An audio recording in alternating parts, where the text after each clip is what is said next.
தமிழகத்தில் இந்த கௌரவ கொலைகள் என்கிற பெயரால் நடக்கிற ஆணவ கொலைகளை தடுக்க தனி சட்டம் இயற்ற வேண்டும், அதை கட்டுப்படுத்த முன்வர வேண்டும். இல்லையே தமிழ்நாட்டில் மட்டுமல்ல இந்தியா முழுவதும் ஒரு சிவில் வார் நடக்கிற நிலை உருவாகும். இந்த ரெண்டு பேர்த்துடைய காதல் பற்றி அவர் பெற்றோருக்கு தெரியும். அவங்க திருமணம் செஞ்சுக்க போறாங்கன்னு தெரிஞ்சதுக்கு அப்புறம் தான் திட்டமிட்டு அங்கேயே மிரட்டுறான். அப்பங்காரன் 6 மாதத்துல கொல்லுவேன்னு சொல்றான். சொன்ன மாதிரியே கொன்னான். காவல்துறையே சாதியமா இருக்குதாப்பா. இந்த மாவட்ட எஸ்பி இருக்காருல்ல, அவரை பொறுப்பேற்க வைக்கணும். அவர் அக்கௌண்டபிலிட்டி ஆக்கி அவரை நீங்க சஸ்பெண்ட் பண்ணுங்க. இப்படி பண்ண ஆரம்பிச்சா தான் கீழே இருக்கிற காவல்துறை வேலை செய்ய போறாங்க. ஓத்துல கொண்டா கூட பரவாயில்ல, அவனை திட்டம் போட்டு கூட்டிட்டு வந்து அவனை ஓட ஓட விரட்டி கொள்றான் பாருங்க. ஒரு கொடுமையான ஆனா தான் அவன் பகவந்த் சிங் கேஸ்ல சொன்னாங்க ஆணவ கொலைகளுக்கு வந்து தூக்குதடை தான் தீர்வுன்னு சொன்னாங்க. சட்டம் இருக்குது, எல்லாமே இருக்குது. ஆனா நடைமுறையில இந்த சாதியம் என்பதுதான் தூக்கி நிற்குது. சமூக நீதி பேசக்கூடிய தமிழகத்துடைய ஆட்சியை வந்து நடைமுறைப்படுத்துவதில் உங்க மாவட்ட செயலாளர்களே பல பேர் இருக்காங்க. எதிரில் இந்தியாவிலே நீங்க நேஷனல் கிரைம் பியூரோவில் பார்த்தோம்னா ராஜஸ்தான், உத்தரப்பிரதேசம், பீகாருக்கு அடுத்தபடியாக பார்த்தோம்னா தமிழ்நாடு இருந்து போகிறான். 2017 இந்த ஆண்டு வரைக்கும் 40க்கும் மேற்பட்ட ஆணவர்கள் இருந்து போகிறாங்க. முருகனே ஒரு சாதி மறுப்பு திருமணம் செஞ்சவர் தான். அவர் பேரை சொல்லிட்டு கும்மி அடிச்சு முடிச்ச உடனே அந்த பெண்களை பூரா நிற்க வச்சு சத்தியம் வாங்குறாங்க. நீங்க வந்து நம்ம சாதிக்கார பிள்ளை தான் கல்யாணம் பண்ணுறாங்க. இதுவே ஒரு மிகப்பெரிய ஒரு வன்கொடுமை தான். இதையெல்லாம் தடுக்கணும். அப்ப நான் சொல்றேன், தமிழக முதலமைச்சர் இதுக்கு பொறுப்பேற்க வேண்டும். ஏன்னா நீங்க தான் தலைவர். நீங்க வாக்குறுதி கொடுத்து போட்டு அதுக்கான தனி சட்டம் கொண்டு வரல இன்னைக்கு வரைக்கும். அதான் பிரச்சனை. நம்ம இந்த சாதியோட கட்டமைப்பு பேசுவதை கூட தடை செய்யுது. அதான் கோகுல்ராஜ் கேஸ். அது தொடர்ந்து பார்க்குறோம். 22 ஆண்டுகளுக்கு முன்னால் கண்ணகி முருகேசன் நடந்துச்சு. ஊரே கூடி நின்று கண்ணகி முருகேசனை கட்டி வச்சு அவங்களுக்கு விஷத்தை ஊற்றி கொன்ற ஒரு சம்பவம். அது விசாரணை நீதிமன்றத்தில் வந்து தூக்கு தண்டனை விதிக்கப்பட்டுச்சு. நம்முடைய ஹைகோர்ட்டுக்கு வந்து தண்டனை உறுதி செய்யப்பட்டுச்சு. உச்சநீதிமன்றத்தில் கடந்த 28 நாளில் வந்து உறுதிப்படுத்தி கொடுத்துருக்காங்க. அதுக்கப்புறம் பார்த்தீங்கன்னா கண்ணகி நம்முடைய வந்து Shankar Kausalya case, Divya Murugesan case, Gokulraj case, Aishwarya case. இப்போ நான் சமீபத்தில் கோயம்புத்தூரில் வந்து மேட்டுப்பாளையத்தில் டபுள் மர்டர் பண்ணாங்க.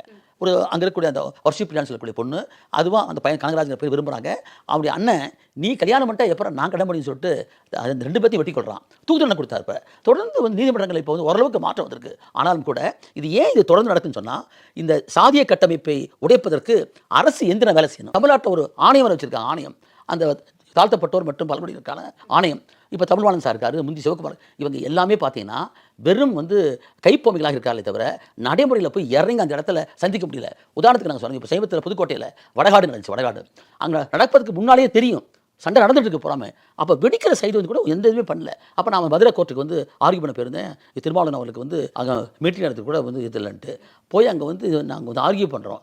அடுத்த நாள் காலையில் மாண்புமிகு நீதிபதி வேல்முருகன் அவர்கள் அந்த ஐபிஎஸ் ஆஃபீஸருக்கு புதுக்கோட்டையெல்லாம் கூப்பிட்டு நீங்கள்லாம் வந்து ஏசி ரூமில் தான் உட்காந்து வேலை பார்ப்பீங்களா, வன்கொடுமை தடுப்பு சட்டத்தில் இந்த மாதிரி ஒரு சண்டை உருவாதுன்னு சொன்னாவே நீங்கள் போக வேண்டாமா என்று உத்தரவு போட்டார்.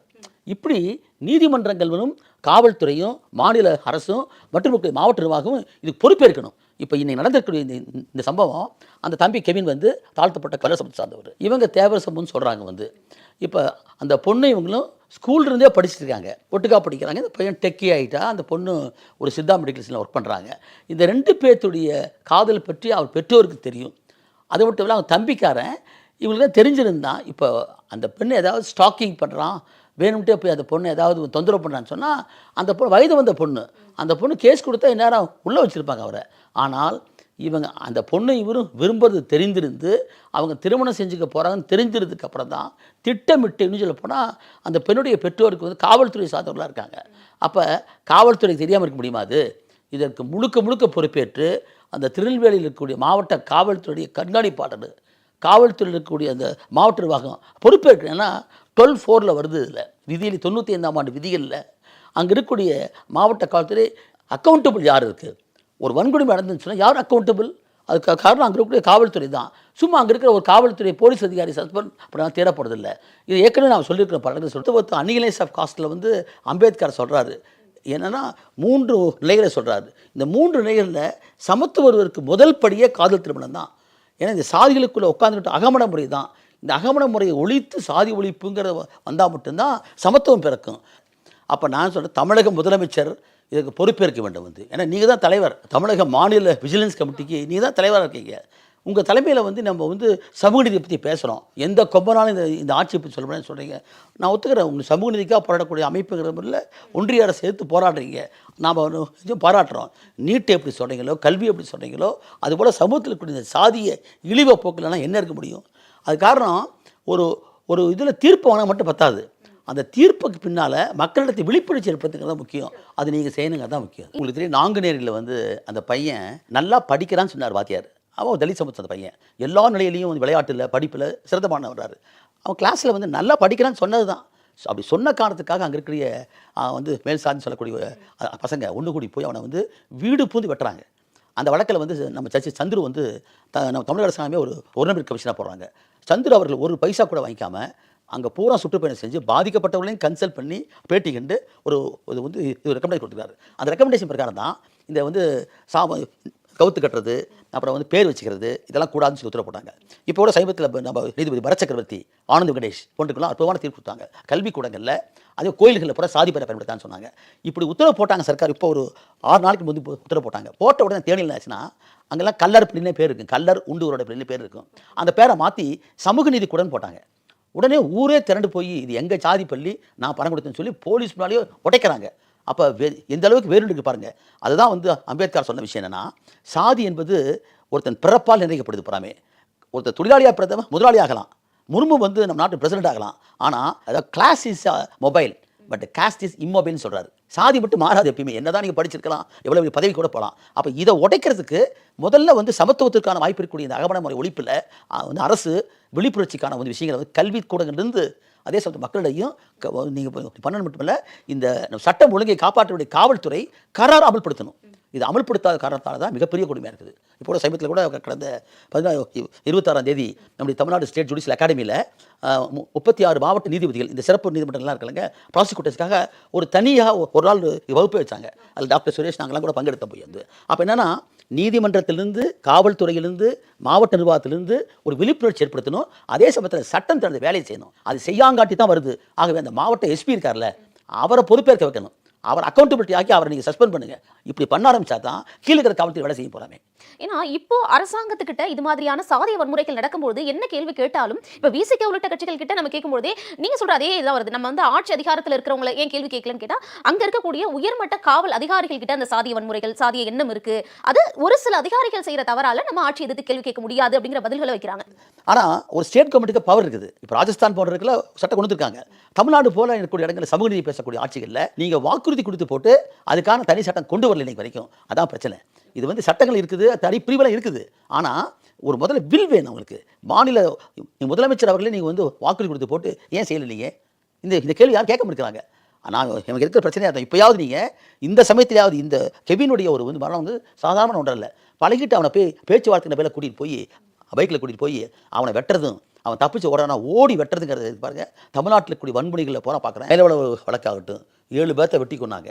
அப்படியே அந்த முருகேசனை இறக்கி கொண்டு போய் தலையை வெட்டி கொண்டு போய் ஒரு கிணத்துல தூக்கி போட்டாங்க. சென்னகரம்பட்டியில் இதே மாதிரி தான் தலையை வெட்டி கொண்டு போய் போட்டாங்க. அதே தான் திவ்யா இளவரசன், அதே தான் சங்கர் கணேஷ், அதே தான் கோகுல்ராஜ், அதே தான் வந்து வர்ஷிப்ரியா. இப்போ பார்த்தோம்னா பள்ளிக்கரணை மேட்ரு, இப்போ கெவின் மேட்ரு.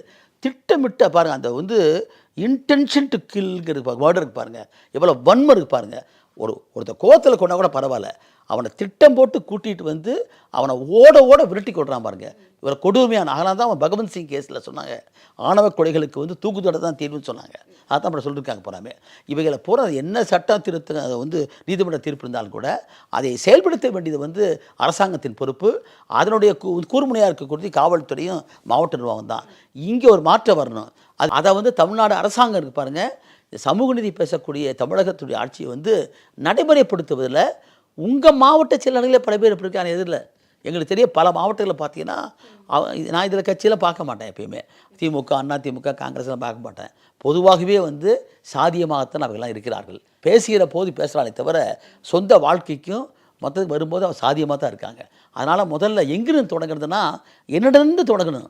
நான் பேசுகிற ஒரு முயற்சி என்பது எங்கிட்டேருந்து தொடங்கணும். மனித உரிமை என்பது எங்கிட்டேருந்து தொடங்கணும். என்னுடைய வாழ்க்கை, என் கூட பழகிற மக்கள், இவங்ககிட்ட சமத்துவம் நடத்த வேணும். அந்த சிந்தனை உருவாக்குறது தான் அம்பேத்கர் சொன்னதுன்னா, cultivation of mind is object of the human கைண்டுன்னு சொல்கிறாரு. நம்ம மனதை முதல்ல பண்படுத்தின்னு போகிறாமே. ஏன்னா சாதிங்கிற ஒரு மனோநிலை தான், ஒரு நோய் தான் அது. அதை போக்குறதுக்குரிய மருந்து என்னன்னா, தன்னைத்தானே கல்டிவேட் பண்ணணும், அதற்கான சூழலை உண்டாக்கணும். அது வந்து நம்ம தமிழ்நாட்டில் வந்து இந்தியாவிலே நீங்கள் நேஷனல் கிரைம் புரோவில் பார்த்தோம்னா ராஜஸ்தான், உத்தரப்பிரதேசம், பீகாருக்கு அடுத்தபடியாக பார்த்தோம்னா தமிழ்நாடு இருக்குது போகிறான். இந்த 2017 இந்த ஆண்டு வரைக்கும் 40க்கும் மேற்பட்ட ஆணவ கொலை நடந்திருக்கு போறாமே. கணக்கு வரது வராதெல்லாம் எடுத்து வச்சிருக்காங்க. 2017 45 ஆணவ கொலைகள் தமிழ்நாட்டுல மட்டும் நடந்திருக்கு சொல்றாங்க. ஆதாரபூர்வமா இருக்கு போறாம கேள்வி போறாமே. அப்படின்னா இது ரொம்ப வருத்த, அதாவது வேதனைக்குரிய விஷயம். சட்டம் இருக்குது, காவல்துறை இருக்குது, ஆட்சி இருக்குது, இவ்வளவு இருந்து நடக்குன்னு சொன்னா ஏன்னு கேட்டால் நான் இருக்க கோயம்புத்தூரில் பார்க்குறேன். அங்கே என்ன பண்ண கும்மி அடிக்கிறவங்க பேரில் கூட்டுறாங்க. கும்மி அடிக்கல ஒரு 500 பேர் வர்றாங்க. முருகன் பேரில் நடக்கிற விஷயம். முருகனே ஒரு சாதி மறுப்பு திருமணம் செஞ்சவர் தான். மலையிலுக்கு தான் போய் பண்ணார். ஆனால் அவர் பேரை சொல்லிட்டு கும்மி அடிச்சுக்கிட்டு கும்மி அடித்து முடித்த உடனே அந்த பெண்களை பூரா நிற்க வச்சு சத்தியம் வாங்குறாங்க. நீங்கள் நம்ம சாதிக்கார பிள்ளை தான் கல்யாணம் பண்ணுங்கிறாங்க. இதுவே ஒரு மிகப்பெரிய ஒரு வன்கொடுமை தான். இதையெல்லாம் தடுக்கணும். இதையெல்லாம் நாம் வேடிக்கை பார்க்குறோம். டிவியில் ஓடுது, யூடியூப்பில் ஓடுது. இதை பெருமையாக பார்க்குறாங்க போகிறாமே. அரசு தடை பண்ணது போகிறான்.